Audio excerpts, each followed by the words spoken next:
Good evening. So, welcome to this session on how to ace Telangana Current Affairs. The first question that must be running in your minds is, why should I prepare for current affairs?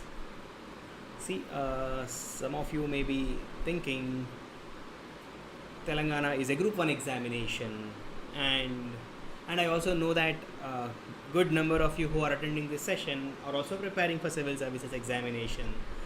We heard from some of the seniors, or we heard from some of the faculties who teach exclusively for Group 1 examination that you need not emphasize or you need not give, a lot of emphasis on current affairs, isn't it? These are certain thoughts that must be running in your mind.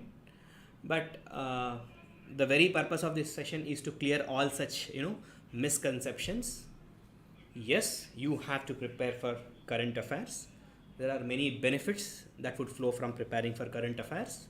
And if you guys have keenly observed the question paper of APPSC, some of you must be thinking, why is he bringing APPSC here? See, all the regional public service commissions have updated their quality to UPSC levels. They are in no way substandard to the UPSC. All of them have almost reached that quality. I can give you examples. Let's say in the APPSC exam last year in Science and Technology paper, there was a question on blockchain technology. Even UPSC has not asked that question. So do not think that Telangana will not give paper of that quality. It's very much possible. Even Telangana Public Service Commission would start framing questions of the same quality, right? So that is one reason you have to take your current affairs very seriously. And preparing for current affairs is like exposing yourself systematically to all components of the syllabus. Having said this, then going further into how to prepare for current affairs, the first and foremost thing which we all are supposed to do before we start our current affairs preparation is read the syllabus effectively. Many students do this mistake. We do not properly see the syllabus.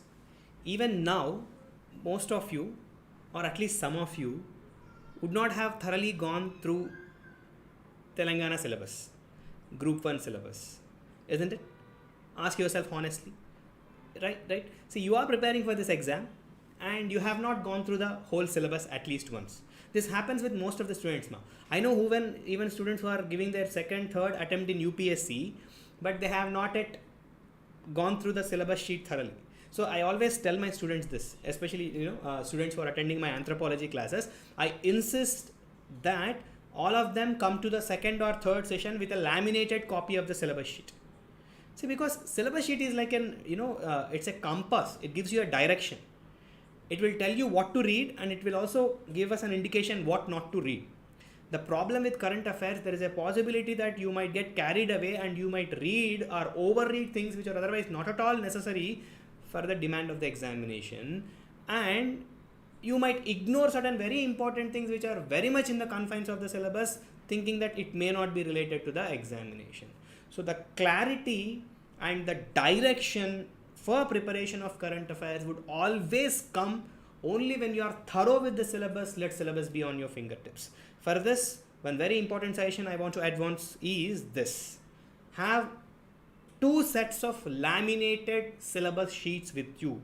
I'll repeat this: have 2 sets of laminated sheets of syllabus copy with you, and after doing this with your own hand, once write down every single component of the syllabus, including history.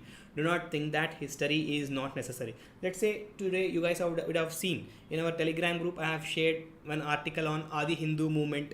I have shared one article on Bhagya Varma's contribution. Did I pick it from any authentic websites or anything like that? No, I have taken it from a current affairs source from one website. Because during Telangana movement, some people have made a demand that GMC Balayogi Stadium has to be renamed with the name of Bhagya Varma. That has appeared in the news websites. From that I have picked my thread and I have done a little bit of internet research. There I could come up with good quality information, much better than most of your textbooks you are reading are much better information than the so-called handwritten notes dictated by faculties in the class, which you guys attend 90-100 hours of class, 7-8 hours of class on daily basis. It's not necessary. You have all the relevant and good information available even in the internet, which you can intelligently sift through, compile all at one place and use it for your examination purposes, right? So read the syllabus effectively, compile the syllabus effectively is what I am trying to tell you. Then second important suggestion for you to ace the current affairs is identify and limit your sources. This is one very biggest mistake committed by every student preparing for civil services or preparing for group 1 examinations. It is this: we will not confine to one source. We want 10 sources. Let's say if what our civil services aspirants do, I know you take Forum IAS, you take Vision IAS, you take Insights, you take this, you take that, you take everything else under the sky, and you end up reading nothing. Luckily or unluckily, for Telangana, there are not many sources. At least there are not many authentic sources. But still, sometimes we tend to complicate by running after institutions and gathering whatever substandard material different institutes are giving and try to compile everything and create a clutter. My sincere suggestion: prepare for current affairs on your own. You identify 2 sources and just prepare from those 2 sources. Let's be very clear, especially to my students who will be attending my sessions, I'll be suggesting this. Come to 2 sources. 1, Telangana Today, 2, Hindu. That's it. Don't read from any other source. Why Telangana Today? Most of you must be already aware, Telangana Today is owned by none other than the Chief Minister of this state. So they would write all things positive about the government, the programs of the government, or the schemes of the government, the intent of the government, and likewise. So that's okay. It's perfectly fine. The positive side of it. See, we all have that enough neutrality to be impartial, to be unbiased, and confine ourselves, to the objective component of what you are reading from the newspaper. Okay, we will not get swayed away with that, political propagandas. We have enough sensibilities, and of course, we will train you to how to be sensible and all. It's not a big thing, but yes, take one source, Telangana Today, to have the positive side, or to have that explanation, and another source, Hindu has one whole page every day on Telangana. Did you notice that? I know some of you would not have even noticed that, but if you want, you open today's Hindu newspaper, you can see that one whole page of Hindu is on Telangana. And do not think that Hindu is writing only news like somebody got killed, or somebody got murdered, or somebody committed suicide, or some road transport accident has happened. No, if you observe carefully, Hindu also is writing analysis. Hindu also is writing certain important news. Sometimes some critical aspects also Hindu is mentioning in that same Telangana page. That is sufficient for you. This Telangana Today and Hindu, and reading them combinedly, like there may be some things which you want to read little bit more. That if you want, you can just Google that topic. You will find sources like Hans India is a good source, and even New Indian Express also is writing good articles on Telangana issues. Hans India, New Indian Express, Business Standard also writes, but let's not complicate by mentioning too many names. This 2 additional sources only when you want to read little bit extra about any topic. Are you getting my point? So rather than relying on some not so credible institutions, materials for current affairs, you work upon yourself. That's the best way you can prepare for current affairs, right? And it's like in the beginning it might be a little difficult, and I am also very well aware that there is no adequate time for you to prepare for current affairs. Of course, I'll mention what we are going to do for current affairs at the end, but yes, identify and limit your sources and prepare for current affairs. Then this is something very basic which we expect you guys to do, that is start maintaining a book immediately. You have to maintain a book properly. That book should be in such a way that it has to be properly written, like Telangana Current Affairs. Some of us do not do this. It's a very simple thing. Maintaining a book is something very simple, something basic which we have to do. So ensure that you maintain a book, and start noting down. So by the time you write your mains in the month of December, I'm pretty sure that you will have at least 2 full spiral binded books, which is more than sufficient for you to note down all the facts, all the statistics, all the concepts, all the initiatives, all the criticisms, everything related to Telangana will be handy and will be available with you. Start with a book immediately. This is also something very important, something very basic which I want to suggest. Then another important aspect which I want to suggest to the students who are preparing for current affairs is prepare for every single topic in question and answers format. And this is also important because of the limitation of the time. We have limited time, let's be very frank and honest. Like for prelims we have around maybe 90-95 days. For mains we have around 110-115 days, right? So let's accept the reality that we have, I'm not trying to create a panic. It's not that there is time crunch also, but definitely there is no luxury of time. That much I'll tell. So as there is no luxury of time, let's do this. Every single topic you are reading, don't read it passively. If you are reading it passively, you are not only wasting time, but you are unnecessarily cluttering your mind with so-called information which is otherwise not needed for exam perspective. So what I am trying to suggest, any topic you are reading, try to read it in such a way that you pick a question out of it. Or I'll extend this concept little bit, which is the next idea which I want to share with you. That is, identify the underlying concept. Identify the underlying concept. Then you may be thinking, what is this identifying the underlying concept, and how would this identifying the underlying concept simplify my preparation? Let's say TSI pass, Telangana State, industrial, certification system, something, self-certification system. All of you would have read about TSI pass. But the demand of the examination expects you to not passively know about salient features of TSI pass. No, you should know where to situate this idea. What is the underlying concept, where you can place it? It's like, let's say there is a question on measures to improve ease of doing business in Telangana, measures to improve investment climate in Telangana, measures to encourage construction industry and real estate in Telangana. So try to understand where I can situate this concept in the syllabus. Let's say Dalit Bandhu. Say Dalit Bandhu, you should understand social justice. Okay, socio-economic justice, schemes for empowerment of Dalit in Telangana, investment support to Dalit in Telangana, and how this investment support, what are the issues in implementation of schemes of investment support? Are schemes of investment support financially sustainable in the long run? So keep posing these kind of questions to yourself so that you will not treat that current affair or current issue as a passive entity, but you know how to actively consume it and actively link it to the demand of the examination, is what I am trying to say. Let me give one more example. Medaram Jatra. We all read about Medaram Jatra, but passively reading about Medaram Jatra might not serve the intended purpose. So how to read it? Let's say Medaram Jatra. It's a tribal festival. Then try to link it. Okay, tribal festival. So what? Just because it's a tribal festival, will it be asked as a question? Try to think, let's say, how is it to do with the rural tourism? How is it to do with the sustainable tourism? How is it to do with stimulating the local economy?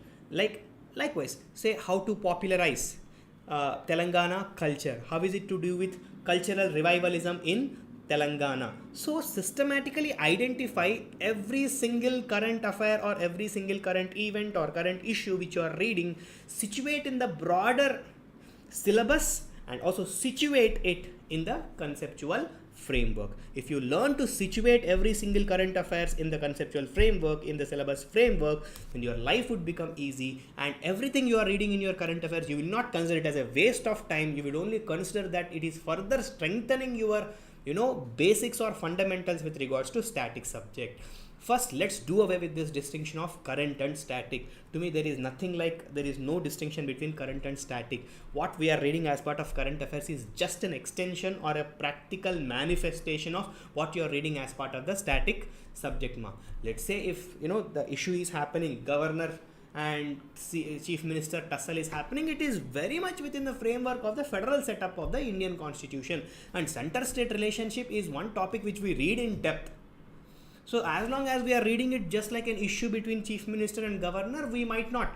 say we should go into that depth. We might have to prepare in detail about center-state relation, how to situate governor in this center-state relationship. Is there a need for reforming? Is there a need to bring reforms in the post of governor? Is there a necessity to do away with this constitutional post of governor?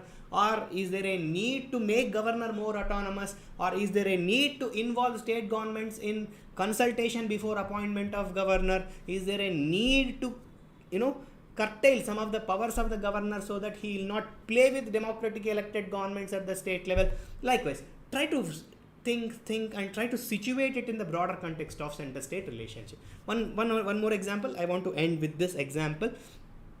You might have read in newspaper that, say, in Hyderabad in the last 2-3 years, 2 honor killings have happened. Means grooms getting killed because they get married to upper caste girl, something of that sort. If you just read it like a news item, there is a possibility that we might not understand the intent of it. Why not you situate it in the context of honor killings? What are the factors responsible for the growth of honor killings in Telangana? Or why honor killings are continuously witnessing a rise, not just in the rural parts of the Telangana but also in the urban areas of Telangana? What it gives information about the Telangana society. Likewise, so try to situate it in the concept, try to situate it in the syllabus framework that would make our life easy and that would make our preparation more specific. So these are some of the inputs which I want to share with regards to current affairs. So do not complicate your current affairs, simplify your current affairs, ensure that whatever you read, try to frame a question out of it, try to identify the conceptual framework in it, try to situate it in a certain component of the syllabus, and try to write down. Do not go for too many sources, minimize your sources, and whatever sources you have read, try to revise them systematically. Every weekend or at least on Saturday, keep some time for revising your current affairs. So this is how you have to progress with your current affairs. I do not want to give so many advices and dilute the importance of what I have actually told with you. And to help you guys with your current affairs, we are also planning to launch a module called as TCAP, Telangana Current Affairs Program, and the USP or the speciality of our program is going to be this: we want to do it completely in the mains examination orientation. So that will give you the necessary depth. Means what we are going to do, we are going to teach you current affairs every alternate day. We do not want to do it daily, and we want to do it every second day. It will be a total 100 hours module. For 100 hours, we will be giving you, let's say, one session I'll be taking, one session Kalyan sir will be taking, and every day on the session day you will be given some questions also after the class, and entire class discussion will be based on question answer, question answer, question answer. In this way, our target is to give you guys handouts of around 400 to 500 questions exclusively based on the Telangana current affairs, and of course some current affairs not exclusive of Telangana but Indian current affairs which might be important for Group 1 examination. So like this, you guys will be exposed to 400 to 500 questions in mains orientation, and this support to you will be available till you guys actually attempt your mains examination. So the primary focus is to build that mains answer writing orientation in you by helping you to realize how to pick ideas from your current affairs sources and apply them in your mains answers. Let's be very clear that there is no interviews, and mains is going to be the most important phase of this examination, because the notification also hints us that they are going to take significantly good number of people into the mains phase of the examination. So don't think that your competition is done once you clear the stage of prelims. No, even after you enter the stage of mains, there is a lot of competition. So start preparing for your mains from now itself. Do not postpone it to the post prelim stage. At least for the first 40-50 days, focus on mains quality preparation, then go into full-fledged prelims preparation. After that, again you have to sit and prepare for mains examination. And please do not forget this fact that most of you are yourself civil services aspirants, and you guys are going to compete with other civil services aspirants, and you guys are going to compete with some of the senior aspirants who is into exclusively Group 1 preparation for quite some time. They are very strong, especially when it comes to Telangana based issues. So the only way you can show your edge is being thorough with the current affairs and mastering the practice of answer writing. So take these suggestions very seriously and give your best. And I'm pretty sure all of you will do very well in your examination. And yeah, thank you so much. All the best.